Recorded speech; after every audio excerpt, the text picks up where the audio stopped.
sampai menangis-nangis katanya. Cocok nggak dengan salatnya Rasul? Kan itu persoalannya. Tapi kalau kita mau cocokkan amal ibadah kita itu dengan contoh Rasul, insya Allah kita akan bersatu gitu. Udah dikasih tanda. Terima kasih.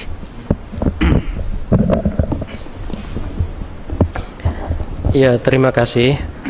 Bagaimana kiat-kiat mempersiapkan agar keluarga generasi nanti tidak terjangkit virus-virus kesesatan. Nah, ini harus dipersiapkan dengan ilmu Islam yang sesuai dengan pemahaman Islam yang benar. Di antaranya, Islam itu kepada ahli kitab itu termasuk dekat. Dibanding terhadap orang musyrik, itu lebih dekat kepada ahli kitab. Nah, sampai makan untuk orang muslim. Nah, tetapi dalam hal belajar, dalam hal menuntut ilmu agama, Nabi menyarankan la tas'alu ahlal kitab an syai'. Itu di dalam kitab Sahih Bukhari ada babnya, dan diterangkan oleh Imam Ibnu Hajar dalam kitab Fathul Bari secara panjang. Kamu jangan menanyakan kepada ahli kitab mengenai sesuatu. Nah, padahal ahli kitab ini relatif lebih dekat, yaitu Yahudi dan Nasrani ini relatif lebih dekat dengan Islam, sampai makanannya pun boleh dimakan. Apalagi dibanding orang musyrik, itu lebih dekat yang ahli kitab itu. Tetapi dalam masalah ilmu ternyata la tas'alu ahlal kitab an syai'. Kamu jangan menanyakan pada ahli kitab mengenai sesuatu. Kemudian Imam Ibnu Sirin dikutip dalam kitab Sahih Muslim, kitab hadis Sahih Muslim, mengatakan inna hadzal ilma dinun fanzuru aman ta'khuduna dinakum. Sesungguhnya ilmu ini adalah agama. Lihatlah dari siapa kamu sekalian mengambil agamamu itu. Nah, jadi di sini di dalam mengambil ilmu agama itu dilihat apakah memang dia benar atau tidak. Nah, sekarang ini seperti IAIN itu justru dosen-dosennya mengambil ilmu agamanya, ilmu Islamnya dari orientalis, dari orang-orang Yahudi dan Nasrani di barat. Nah, ini artinya sebenarnya secara tata cara mencari ilmu itu sudah tidak benar. Nah, jadi kita harus menghindarkan yang itu. Apalagi belajar ilmu agama kepada orang-orang musyrik. Nah, dengan demikian kita harus menata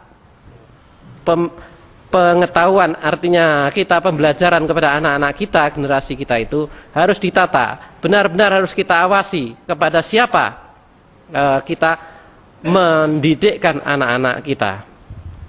Kemudian aliran-aliran sesat yang terorganisir secara internasional, diantaranya tadi disebutkan Ahmadiyah. Nah, Syiah juga internasional yang berpusat di Iran, dan ini sudah berlama-lama. Bahkan Syiah yang paling populer itu adalah yang dibakar oleh Ali bin Abi Thalib, karena mereka menuhankan Ali bin Abi Thalib radhiyallahu anhu. Jadi dibakar, dibikinkan 2 lubang di pasar, kemudian dibakar. Jadi sampai dibunuhnya itu dengan hukum bakar. Itu Syiah, karena sampai menuhankan Ali dan sampai mengatakan imam itu banding Nabi. Nah, sampai dianggapnya maksum itu imam, dan sekarang itu larisnya karena nikah mut'ah itu. Sampai di kampus-kampus itu ada nikah mut'ah. Sampai Ustadz Iksan ini bilang di Makassar, ini mahasiswa memut'ah, ayo kamu saya mut'ah dari pintu keluar ini sampai pintu gerbang sana. Dituntun itu cewek atau gadis itu dituntun dengan alasan ini nikah mut'ah. Nah, jadi kesesatan sudah sampai segitu, dan itu internasional dalam arti punya lembaga secara internasional. Juga LDII, Lembaga Dakwah Islam Indonesia, itu sudah go public sampai internasional. Bahkan membawa-bawa surat Majelis Ulama Indonesia, sampai kemudian orang Suriname itu kirim surat ke Dewan Dakwah di Jakarta, kemudian surat itu disampaikan kepada LPPI dan diteliti ternyata itu adalah Ahmadiyah, LDII ajarannya itu. Kemudian surat itu rekomendasi dari MUI yang dibawa oleh orang LDII ke Suriname itu, maka dibalikkan kepada Majelis Ulama, maka Majelis Ulama kemudian mencabut rekomendasinya. Nah, kemudian jaringan Islam liberal dan juga macam-macamnya seperti para Madinah itu punya jaringan secara internasional, bahkan kontributor-kontributor, penyumbang-penyumbang dana itu jelas dari luar, lembaga kafir dari luar, dan juga kontributor untuk menulis dan sebagainya ada yang dari luar. Nah, kemudian Bahai ini sifatnya internasional dan itu campur-campur antara Yahudi, Kristen dan Islam. Dan kemudian Inkar Sunnah ini di Malaysia juga ada. Kemudian di Mesir dulu orangnya Rosad Khalifah itu tinggal di Amerika, sudah meninggal tahun 80-an. Nah, itu hubungannya erat dengan yang ada di Malaysia. Tetapi yang di Indonesia ini Inkar Sunnahnya kelihatannya sebagian pemimpinnya itu tidak bisa mengerti Al-Quran. Jadi Inkar Sunnah tetapi sebagian ada yang tidak mengerti Al-Quran. Alhamdulillah sudah dilarang, namun sisa-sisanya masih ada. Kemudian tentang pengobatan Al-Quran dengan pengobatan yaitu ruqyah, ya, memakai ayat-ayat Al-Quran. Apakah Al-Quran bukan hanya untuk mengobati hati? Kan selama ini di dalam Al-Quran kan artinya itu untuk mengobati hati, obat bagi hati. Nah, ini karena ada contohnya, ya. Memang di dalam hadis inna ruqa wa tama'ima syirkun. Sesungguhnya japa mantra yang bukan Islami, yang tidak syar'i, dan juga tangkal-tangkal, jimat dan sebagainya itu adalah kemusyrikan.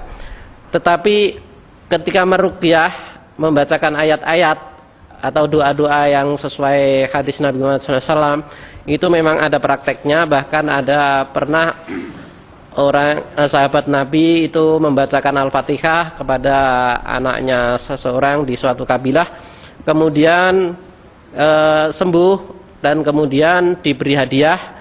Dan kemudian dilaporkan kepada Nabi, dan Nabi tidak melarangnya, bahkan bisa memakan sebagian dari artinya hadiahnya itu dimakan, itu boleh.